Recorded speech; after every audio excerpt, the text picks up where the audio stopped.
করতো না, যুক্তি দেখাতো যে আল্লাহ রাসূল হাদিসে আছে যে ইহুদিদেরকে শুক্রবার পবিত্র দিন দিচ্ছেন, অন্যরা বলছে আমরা শনিবার পবিত্র দিন দেব।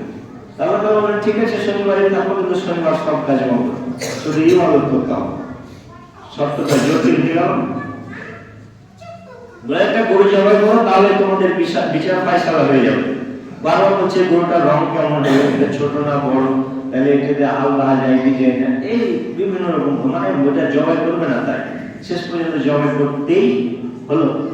কিন্তু আল্লাহ এমন শব্দ দিলেন যে ওই গাভী খুঁজতে খুঁজতে হয় না। হলুদ গাভী, হলুদ গাভী ঠিক কোনদিন দেখেছি? আমিও দেখি। তাও শব্দ দিল হলুদ গাভী, এটা তো নাই, পাই না। জিবরাইল আলাইহিস সালামের মাধ্যমে তখন ওই গাভী তারা অনেক টাকা দিয়ে কিনে দেওয়া জবাই। এইভাবে তারা সবচেয়ে বেশি কষ্ট দিয়েছিল মুসা আলাইহিস সালাম। মুসা আলাইহিস সালাম বলছেন তোমার উম্মত এত নামাজ আদায় করতে পারবে না, আল্লাহর কাছে যে কিছু কমিয়ে নিয়ে আসে। এবার পর্যায়ক্রমে কয়েকবার কমাতে কমাতে 5 ওয়াক্ত হয়ে গেছে। এবার আল্লাহ রাসূলকে মুসা আলাইহিস সালাম বলছেন আবার যান যে কমিয়ে নিয়ে আসেন। আল্লাহ রাসূল বলছেন বারবার আল্লাহর কাছে যে দরখাস্ত করতে আমার লজ্জা আছে, কয়বার কমাবো? আল্লাহ তাআলা বলছেন যে আমি তোমার উম্মতকে 5 ওয়াক্তের বিনিময়ে ওই 50 ওয়াক্তেরই সওয়াব দিয়ে দিব, যদি তারা 5 ওয়াক্ত নিয়মিত আদায় করে। এই অফার অন্য কোনো জাতি ছিল? ছিল না। তাও আমরা এই 5 ওয়াক্তই আদায় করি। অথচ এটা আল্লাহ তাআলা সরাসরি তার হাবিবকে কাছে ডেকে দিয়েছেন আসমান থেকে। আল্লাহ রাসূল সেই ঘটনা বর্ণনা করছেন যে আজকে রাত্রে আল্লাহ তাআলা আমাকে সব কিছু দেখিয়েছেন। ওই যে মনের যে কষ্টটা ছিল, দুর্বলতা ছিল, এটা সব কেটে গেছে। ওই যে প্রিয়জন হারিয়েছেন, প্রিয়তম স্ত্রীকে হারিয়েছেন, প্রিয় চাচাকে হারিয়েছেন, তারপরে দীর্ঘ 3 বছর ধরে কারাগারে নির্যাতন ভোগ করেছেন। এবার যখন সব কিছু নিজের চোখে দেখে ফেলেছেন, জান্নাত জাহান্নাম পুলসিরাত, তারপরে 7 আসমান, এবার আর কোনো কষ্ট। এবার সে মাকামে মাহমুদ যে জায়গাটাকে শুধুমাত্র আল্লাহ রাসূলের জন্য নির্ধারিত, ওই জায়গাও উনি দেখে এসেছেন। তো উনি তো ওখানে যাওয়ার জন্য ব্যাকুল।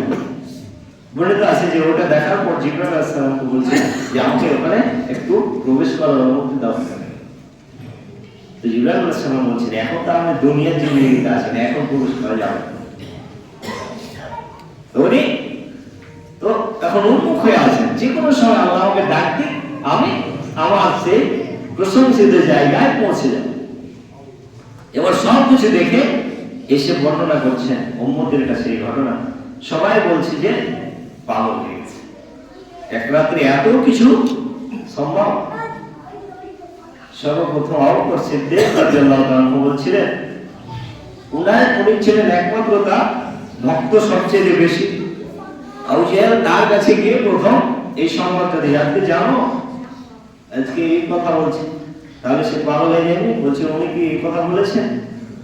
রাসূল সাল্লাল্লাহু আলাইহি ওয়াসাল্লাম নিজে বলেছেন এই কথা? বলছে যে হ্যাঁ, তাহলে সে সত্য বলেছে, তাহলে সত্য বলেছে। আর রাসূল বলছেন আবু বকর তুমি কিভাবে এটা বিশ্বাস করে ফেললে? একবারে কোনো দ্বিমত করলেন, একটা চিন্তা ভাবনা করলেন না, সাথে সাথে বিশ্বাস করলেন। আবু বকর বলছে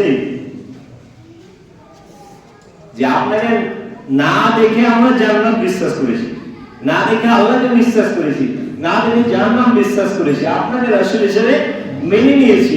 আর এই কথাটা বিশ্বাস করতে আবার চিন্তা ভাবনা করতে হবে।